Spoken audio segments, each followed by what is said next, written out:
मधुबन के बाबा, मधुबन के बाबा मुरली वाले, आपका क्या कहना, आपका क्या कहना। ओम शांति। आज 5 अगस्त 2026 के साकार मधुर महावाक्य हैं। आज मीठे मीठे बाप दादा बोले, मीठे बच्चे, तुम अपने योग बल से इस पुरानी दुनिया को परिवर्तन कर नया बनाते हो। तुम प्रकट हुए हो रूहानी सेवा के लिए। बाबा ने कहा, मीठे बच्चे, तुम अपने योग बल से इस पुरानी दुनिया को परिवर्तन कर नया बनाते हो। तुम प्रकट हुए हो रूहानी सेवा के लिए। बाबा ने आज प्रश्न पूछा कि ईमानदार सच्चे पुरुषार्थी बच्चों की निशानियां क्या होंगी। उत्तर में बाबा ने कहा, ईमानदार बच्चे कभी भी अपनी भूल को छिपाएंगे नहीं, फौरन बाबा को सुनाएंगे। वह बहुत बहुत निरहंकारी होते हैं। उनकी बुद्धि में सदा यही ख्याल रहता है कि जैसा कर्म हम करेंगे हमें देख दूसरे करेंगे, और वो दूसरे किसी की डिससर्विस का गायन नहीं करते, बस अपनी सर्विस में लगे रहते हैं। वो किसी का भी अवगुण देख अपना माथा खराब नहीं करते। माना उनका पूरा टेंशन अपने ऊपर रहता है, अपने पुरुषार्थ के ऊपर रहता है, अपने आप को परिवर्तन करने में रहता है। मुरली का गीत है, धीरज धर मनुआ धीरज धर, सुख के दिन आए रे आए। ओम शांति। मीठे मीठे रूहानी बच्चों प्रति रूहानी बाप धीरज देते हैं, जैसे लौकिक बाप भी धैर्य देते हैं ना। कोई बीमार होता है तो उनको आथत देते हैं, हौसला देते हैं। क्या कहते हैं कि तुम्हारी बीमारी के दुख के दिन बस बदल के सुख के दिन आ जाएंगे। वो हद का बाप हद का धैर्य देते हैं। अब ये तो है बेहद का बाप, जो बच्चों को बेहद का धैर्य दे रहे हैं। क्या कहते हैं, बच्चे अभी तुम्हारे सुख के दिन आ रहे हैं, बाकी ये थोड़े दिन हैं। अब तुम बाप की याद में रह औरों को भी सिखलाओ। तुम भी शिव शक्तियां हो ना, तो शिव बाबा की शक्ति सेना फिर से प्रकट हुई है। यह गोप भी आत्माएं हैं, ये सब शिव से शक्ति लेते हैं। तुम भी शक्ति लेते हो। बाप ने समझाया है, इसमें कृपा व आशीर्वाद की कोई बात नहीं है। याद में रह शक्ति लेते जाओ। याद से ही तुम्हारे विकर्म विनाश होंगे और तुम शक्तिवान बनते जाएंगे। शिव की शक्ति सेना इतनी सर्वशक्तिवान थी जो पुराने दुनिया को पलट नया बना दिया। तुम जानते हो कि योग बल से हम इस पुरानी दुनिया को पलटाते हैं। अंगुली से भी मनुष्य ऐसा इशारा करते हैं कि अल्लाह को, गॉड को याद करो। बच्चे अभी समझते हैं कि बाप की याद से ये पत्थरों के पहाड़ अर्थात दुनिया बदल जाएगी। अभी हम परिस्थान स्थापन कर रहे हैं। बाप बच्चों को समझाते हैं कि प्रदर्शनी पर खूब सर्विस करो, मेहनत करो, जो समय मिले उसमें बैठकर सीखो। है बहुत सहज। बच्चों को हर प्रकार की शिक्षा मिलती रहती है। हर एक के कर्मों का हिसाब है। कन्याओं के कर्म अच्छे हैं। जिनकी शादी की हुई है वो कहती हैं कि इस समय हम अगर कन्या होती तो इन सब जंजीरों से छूटी हुई फ्री बर्ड होती। कन्याएं फ्री बर्ड्स हैं, परंतु खराब संग में नुकसान हो जाता है। स्त्री को पुरुष, बच्चे आदि की कितनी जंजीरें हैं। इसमें रस्म रिवाज आदि के कितने बंधन रहते हैं। कन्याओं को कोई बंधन आदि नहीं है। अभी बॉम्बे में भी कन्याएं तैयार हो रही हैं। कहती हैं हम अपने प्रांत को आप ही संभालेंगी। सभी अपने प्रांत के लिए कितनी मेहनत करते हैं। कहते हैं हमारा गुजरात, हमारी यूपी।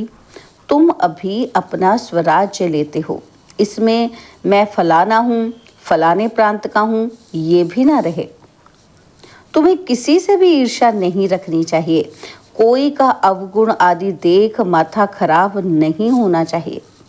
अपने को देखना चाहिए कि हमने कितनी आत्माओं को, बहनों भाइयों को सुख का रास्ता बताया है। अगर रास्ता नहीं बताया तो वो कोई काम का नहीं, दिल पर चढ़ नहीं सकता। बाप दादा के दिल पर नहीं चढ़ा तो तख्त पर भी नहीं बैठ सकता। बाबा जानते हैं कि कोई कोई बच्चे को सर्विस का बहुत शौक है। जरा भी देह का अभिमान नहीं है। कोई कोई तो बड़ा अहंकार में रहते हैं, समझते हैं अपने ऊपर नहीं बाप पर कृपा की है। कभी भी किसी के अवगुण को नहीं देखना चाहिए। फलाना ऐसा है, ये करते हैं। आजकल ऐसे भी सयाने हैं जो एक दो की डिससर्विस का गायन करते हैं कि फलाना ये करता है, ऐसा है। अरे तुम अपनी सर्विस करो। ब्राह्मण बच्चों का काम है सर्विस में लग जाना। बाप बैठा है, बाप के पास सब समाचार आते हैं, हर एक की अवस्था को बाप जानते हैं। सर्विस देख महिमा भी करते हैं। बच्चों में सर्विस का जोश आना चाहिए। हर एक को अपना कल्याण करना है इस रूहानी सर्विस से। वह धंधा आदि तो जन्म जन्मांतर करते आए, ये धंधा कोई विरला व्यापारी करे। बाप तरीका बहुत सहज समझाते हैं सर्विस का। कभी भी दूसरे की निंदा नहीं करो। ऐसे बहुत हैं। अच्छे अच्छे महारथियों को भी माया नाक से पकड़ लेती है। बाबा को याद नहीं किया तो माया पकड़ लेगी।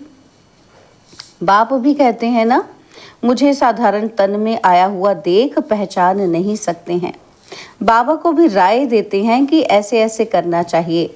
अवस्था ऐसी है जो बाबा थोड़ा भी ऐसे करेंगे तो ट्रेटर बन जाएंगे। बाबा को भी अपनी मत भेज देते हैं। कहावत है ना, चूहे लदी कहानी है ना कि चूहे को हल्दी की गांठ मिली तो वो समझ बैठा कि मैं तो पंसारी हूँ। बाबा कहते वो ये नहीं समझते कि हम डिससर्विस करते हैं। भूलें तो बहुतों से होती रहती है, कभी अवस्था ऊंच कभी नीच, ये चलता ही आया है। हर एक अपनी अवस्था को देखे और ईमानदार बच्चे अपनी अवस्था झट बतलाते हैं। कोई तो अपनी भूलें छिपा लेते हैं। इसमें बड़ा निरहंकारी पना चाहिए। सर्विस को बढ़ाने में लग जाना चाहिए। हमेशा ये ख्याल रहना चाहिए कि जैसे कर्म हम करेंगे हमको देख और करेंगे। मैं किसी की निंदा करूँगा तो और भी करने लग पड़ेंगे। बहुतों को ये ख्याल ही नहीं आता। बाप समझाते हैं कि तुम अपनी सर्विस में लग जाओ, नहीं तो बहुत पछताएंगे। दुश्मन भी बहुत बनते हैं। तुम अभी शूद्र से ट्रांसफर हो, ब्रह्मा मुख वंशावली ब्राह्मण हो गए। जिनमें 5 विकार हैं वो है आसुरी संप्रदाय, तुम हो दैवी संप्रदाय। तुम देवता बनने के लिए विकारों पर विजय पा रहे हो। देवताएं तो यहाँ है ही नहीं। देवताएं होंगे सतयुग में, तुम अभी दैवी संप्रदाय बन रहे हो। तुम बच्चों को अभी समझाने के लिए चांस मिलते हैं। प्रदर्शनी में समझाते रहो। प्रदर्शनी मेले में हर एक की नब्ज का पता पड़ जाता है। प्रोजेक्टर में तो किसी को समझा नहीं सकेंगे, सम्मुख समझाने से ही समझ सकेंगे। प्रदर्शनी मेला अच्छी चीज़ है, उसमें लिख भी सकते हैं। प्रदर्शनी मेले का शौक होना चाहिए। रेगुलर पढ़ने से ही नशा चढ़ेगा। बांधेली हो तो घर में रहते बाप को याद करती रहो तो विकर्म विनाश हो जाएंगे। घर में बैठे भी याद करना अच्छा है, परंतु याद करना ये बच्चों के लिए बड़ी मुश्किल बात हो गई है। बाप जिससे 21 जन्म का वर्षा मिलता है उनको याद ही नहीं करते। अच्छे अच्छे भाषण करने वाले महारथी भी बाप को याद नहीं करते। ना सवेरे उठ सकते हैं, उठते हैं तो बैठने से झुटके खाते हैं। याद करने के लिए सवेरे का ही टाइम अच्छा है। भक्ति मार्ग में भी सवेरे उठ याद में लग जाते हैं। उनकी तो उतरती कला है, यहाँ तो है ही चढ़ने की बात। माया कितने विघ्न डालती है। सवेरे उठकर बाप को याद नहीं करेंगे तो धारणा कैसे होगी, विकर्म विनाश कैसे होंगे। बाकी सिर्फ मुरली चलाना वह तो छोटे बच्चे भी सीखकर समझाने लग पड़ते हैं। ये पढ़ाई बड़ों के लिए है। कितनी बड़ी यूनिवर्सिटी है, हमको पढ़ाने वाला कौन है कि बच्चों को नशा ही नहीं रहता है। माया किसी को धोखा देती है तो हम उनको ना देख अपनी सर्विस में लगे रहें। बाप के पास सब समाचार आते रहते हैं। कोई देह अभिमान में आकर समझते हैं ये ऐसे करते हैं, ये करते हैं, औरों की निंदा करते टाइम वेस्ट करते हैं। तुम्हारा काम है सर्विस में रहना। कोई भी बात है इशारा बाप को दे दिया बस, पर चिंतन नहीं करना चाहिए। सर्विस में बच्चों को दिन रात लगना चाहिए, तुम्हारा धंधा ही ये है। रोज प्रदर्शनी में समझाओ कि ये शिव बाबा, ये प्रजापिता ब्रह्मा, कल्प पहले भी प्रजापिता ब्रह्मा गाया हुआ है। प्रजापिता ब्रह्मा द्वारा मनुष्य सृष्टि रचते हैं, ऐसे नहीं कि मनुष्य थे ही नहीं, मनुष्य सृष्टि रचते हैं, अर्थात कांटों को फूल बनाते हैं। ब्रह्मा द्वारा सृष्टि रचते हैं तो ऊपर में थोड़ी सृष्टि रचेंगे, ब्रह्मा तो यही होगा ना। कितना क्लियर समझाया जाता है। बाप कहते हैं मैं बहुत जन्मों के अंत के जन्म में प्रवेश कर मनुष्य को देवता बनाता हूँ। तो बच्चों को सर्विस में रात दिन मेहनत करनी चाहिए। धंधे आदि से थोड़ा टाइम निकाल इसमें लग जाना चाहिए। ऐसे नहीं कि फुर्सत नहीं मिलती, बीमार पड़ जाओ तो क्या फिर कहेंगे फुर्सत नहीं। पुरुषार्थ करना चाहिए। प्रेरणा से कुछ भी नहीं हो सकता है। भगवान से ही प्रेरणा द्वारा काम नहीं हो सकता तो फिर औरों से कैसे होगा। समझते हैं भगवान क्या नहीं कर सकता, मरे हुए को जिंदा कर सकते हैं। अरे भगवान को तुम कहते हो हे पतित पावन, आकर हमको पतित से पावन बनाओ, बस दूसरी कोई बात ही नहीं। ऐसे थोड़ी कहते हो कि आकर मुर्दे को जिंदा बनाओ, है ना। हम तो यही बुलाते हैं ना कि हे प्रभु आओ हमें पावन बनाओ। बाबा कहते वो है ही पतित पावन, भारत पावन था ना। बाप कहते हैं मैं कल्प कल्प आकर पावन बनाता हूँ और माया फिर आकर पतित बनाती है। अब फिर मैं आया हूँ पावन बनाने। कितनी सहज बात बतलाते हैं। हकीम लोग बड़ी बीमारी को भी जड़ी बूटियों से ठीक कर देते हैं और फिर उन्हों की महिमा भी होती है। कोई को बच्चा व धन मिला तो कहेंगे गुरु कृपा हुई। अच्छा बच्चा मर गया तो कहेंगे भावी। इन सब बातों को अभी तुम बच्चे समझते हो। सन्यासी लोग पवित्र बनते हैं तो उनकी मान्यता होती है, परंतु वो है हठ योगी, वह राज योग सिखला न सके। वह सन्यासी, हम गृहस्थी, और फिर हम अपने को फॉलोअर्स कैसे कहला सकते हैं। बाप तो कहते हैं बच्चों को पूरा फॉलो करना है, मन मना भव। मुझे याद करो तो तुम पवित्र बन जाएंगे और मेरे साथ चलेंगे। मैं तो एवर पावन हूँ।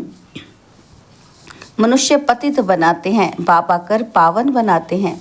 वह पवित्रता, शांति, सुख का सागर है, तुमको भी ऐसे ही बना रहे हैं।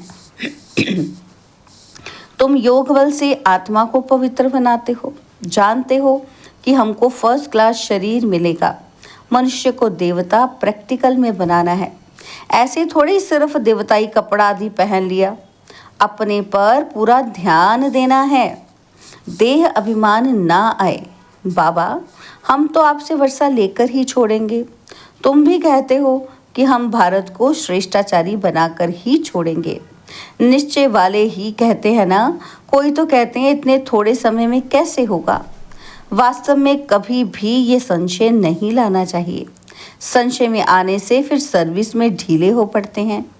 टाइम बहुत थोड़ा है, जितना हो सके पुरुषार्थ खूब करना चाहिए। थोड़ा लड़ाई आदि का भी कहीं हंगामा होगा तो फिर देखना कितनी मेहनत करने लग पड़ते हैं। समझते हैं ना कि हम याद में पूरा नहीं रहते हैं और फिर उस समय कश्मकश तो कर नहीं सकेंगे। उस समय तो बहुत आफतें आदि आती रहती हैं। इसलिए बाप कहते हैं जितना हो सके गैल्प करते जाओ। ये आत्माओं की रेस है। बाप कितना अच्छी रीति समझाते हैं। निशाने पर जाकर अर्थात बाप के घर जाकर फिर चले आना है इस नई दुनिया में। बड़ी फाइन रेस है। बाप कहते हैं मेरे को टच कर अर्थात मूल वतन में जाकर फिर आना है। पहले पहले वो आएंगे जो योग युक्त होंगे। चाहते हैं कि हम मुक्ति धाम में जाएं, तो बाप कहते हैं मुझे याद करो तो चले जाएंगे। मुक्ति धाम तो सबको पसंद है और फिर आएंगे पाठ बजाने। मोक्ष किसी को मिलता नहीं। ईश्वरीय हिस्ट्री ज्योग्राफी में मोक्ष का अक्षर है ही नहीं। 1 सेकंड में तुमको जीवन मुक्ति मिलती है, बाकी सब मुक्त हो जाएंगे। रावण राज्य से मुक्त होना ही है। जो पुरुषार्थ करेगा वही ऊंच पद पाएगा। बच्चों को बड़ा मीठा बनना है, स्वभाव बड़ा मीठा चाहिए, क्रोधी नहीं बनना है। दुर्वासा का नाम है ना। इन राज ऋषियों में भी कोई कोई ऐसे हैं। हमेशा अपने दिल पर हाथ रखना चाहिए कि क्या मैं करता हूँ, इससे हमको क्या पद मिलेगा। अगर सर्विस नहीं की, आप समान नहीं बनाया तो क्या पद मिलेगा। थोड़े में राजी नहीं होना है। बाप कहते हैं मैं आया हूँ बच्चों को फुल बादशाही देने, तो हिम्मत रख करके दिखाना चाहिए। सिर्फ कथनी से तो नहीं हो सकता। बाप की सर्विस में तो हड्डियां भी देनी है। करते भी हैं, फिर कहीं दे अभिमान आ जाने से नशा आ जाता है और गिर पड़ते हैं। माया भी कम पहलवान नहीं है। बाप की श्रीमत पर ना चलने से माया वार करती है, तो बाप को फारकती दे देते हैं। बाप सुखधाम का मालिक बनाते हैं तो अपने पर तरस आना चाहिए। बाप राय बड़ी सिंपल देते हैं। माया के तूफान तो बहुत आएंगे, परंतु महावीर बनना है। अच्छा, मीठे मीठे सिकिला दे बच्चों प्रति माता पिता बाप दादा का याद, प्यार और गुड मॉर्निंग। रूहानी बाप की रूहानी बच्चों को नमस्ते। हम रूहानी बच्चों की रूहानी बाप दादाजी को दिलवाचान सिकवा प्रेम से नमस्ते। ओम शांति। प्यारे बाबा, मीठे बाबा, मेरे बाबा, शुक्रिया बाबा, शुक्रिया बाबा, शुक्रिया। धारणा के लिए मुख्य सार है। पहला पॉइंट है, सर्विस का शौक रख, अपना और दूसरों का कल्याण करना है। किसी की डिसर्विस का गायन नहीं करना है, पर चिंतन में अपना समय नहीं गंवाना है। सेकंड पॉइंट है, ईमानदार और निरहंकारी बन सेवा को बढ़ाना है। सवेरे सवेरे उठकर बाप को प्यार से याद करना है। कथनी और करनी समान बनानी है। बाबा ने आज हमें वरदान दिया, मन मना भव की स्थिति द्वारा मन के भावों को जानने वाले सफलता स्वरूप भव। मन मना भव की स्थिति द्वारा मन के भावों को जानने वाले सफलता स्वरूप भव। जो बच्चे मन मना भव की स्थिति में स्थित रहते हैं, वो औरों के मन के भाव को जान सकते हैं। बोल भल क्या भी हो, लेकिन उससे भाव क्या है उसे जानने का अभ्यास करते जाओ। हर एक के मन के भाव को समझने से उनकी जो चाहना व प्राप्ति की इच्छा है वो पूरी कर सकेंगे। इससे वे अविनाशी पुरुषार्थी बन जाएंगे और फिर सर्विस की सफलता थोड़े समय में बहुत दिखाई देगी और आप पुरुषार्थी स्वरूप के बजाय सफलता स्वरूप बन जाएंगे। स्लोगन है, सोते समय सब कुछ बाप के हवाले कर खाली हो जाओ तो व्यर्थ व विकारी स्वप्न नहीं आएंगे। सोते समय सब कुछ बाप हवाले खाली हो जाओ, बाप के हवाले करके क्या हो जाओ, खाली हो जाओ, तो बाबा कहते व्यर्थ व विकारी स्वप्न नहीं आएंगे। बाबा के अव्यक्त इशारे हैं इस महीने में। कौन से? अपवित्रता के बीज को भी समाप्त कर संपूर्ण स्वच्छ बनो। बाबा ने कहा कि आप आत्माएं ब्राह्मण जीवन में ऐसे पवित्र बनते हो जो शरीर भी प्रकृति भी पवित्र बना देते हो। इसलिए शरीर भी पवित्र है तो आत्मा भी पवित्र है। संपूर्ण पवित्र अर्थात अपवित्रता का अंश मात्र भी ना हो, क्योंकि जितनी पवित्रता है उतनी ब्राह्मण जीवन की पर्सनैलिटी है। अगर पवित्रता कम तो पर्सनैलिटी कम। ये प्योरिटी की पर्सनैलिटी सेवा में भी सहज सफलता दिलाएगी। अच्छा, ओम शांति।